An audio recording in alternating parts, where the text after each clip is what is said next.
Utah is one of only a few states in America where you can still be executed by firing squad. But how did this Old West method of execution survive into the 21st century? What does Utah law actually say about when and how the firing squad can be used? And will Tyler Robinson receive it? Stick around while we figure this out. Utah's use of the firing squad dates back to its territorial days in the 1800s. The method was chosen partly for practical reasons. Ammunition was readily available in the frontier territory, but also for religious ones. The Church of Jesus Christ of Latter-day Saints, which had significant influence in early Utah, believed in the concept of blood atonement, the idea that certain sins required the literal shedding of blood for redemption. While this doctrine was controversial and not universally accepted, it influenced Utah's preference for execution methods that involved bloodshed.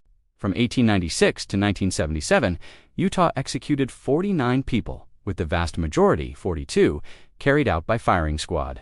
The condemned would be seated in a chair, blindfolded, and have a target pinned over their heart. A 5-person firing squad would use rifles, with one containing a blank cartridge, so no individual shooter would know for certain they fired a fatal shot. The most famous Utah firing squad execution was Gary Gilmore in 1977. Gilmore actually fought for his right to die and became the first person executed in the United States after the Supreme Court reinstated the death penalty in 1976. His case was so notorious it inspired books, movies, and even a song by the Adverts. In 2004, Utah eliminated the firing squad as an option for new death sentences, instead mandating lethal injection.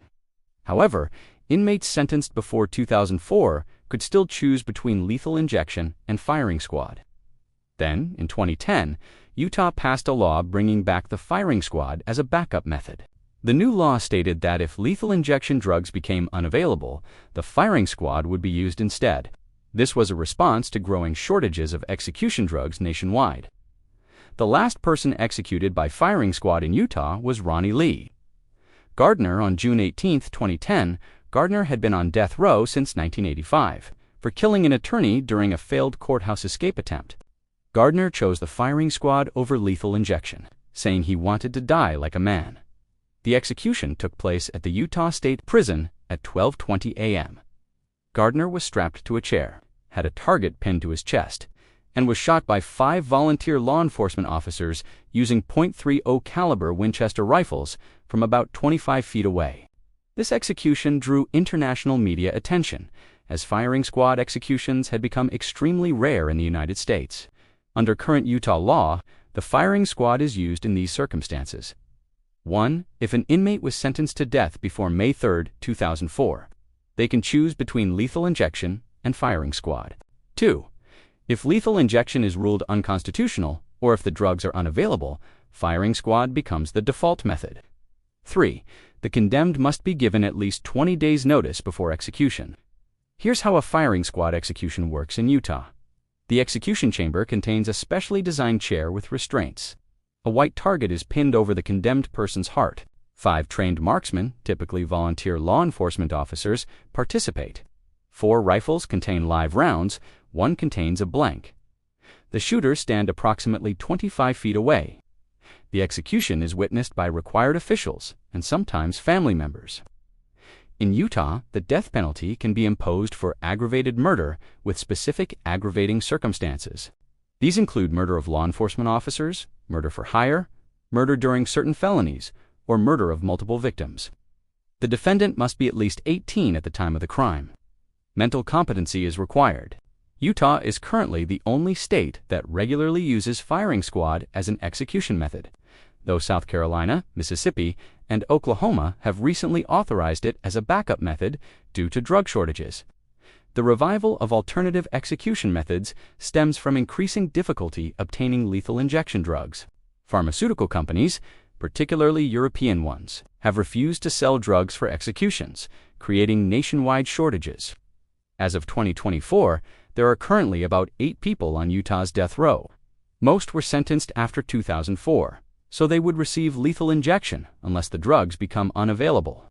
Supporters argue that firing squad is more reliable than lethal injection, faster, and potentially less painful, historically significant to Utah. a practical solution to drug shortages. Critics contend that firing squad is barbaric and outdated, traumatic for witnesses and executioners, incompatible with modern society's values, part of a troubling trend toward more violent execution methods. Utah's firing squad law represents a unique intersection of history, religion, and pragmatic policymaking. While the method harks back to the state's frontier past, its modern revival reflects contemporary challenges in carrying out capital punishment, whether you support or oppose the death penalty. Utah's approach raises important questions about how society should handle its most severe punishment, as debates over capital punishment continue nationwide. Utah remains the primary keeper of one of America's oldest execution traditions. Tyler Robinson meets the criteria for the assassination of Charlie Kirk. What do you think? Will he receive it? Will he receive the death sentence in general? What do you think about Utah's firing squad law? Is it a reasonable backup method or an outdated practice? Let me know in the comments below. And if you found this video informative, please like and subscribe for more deep dives into America's legal system.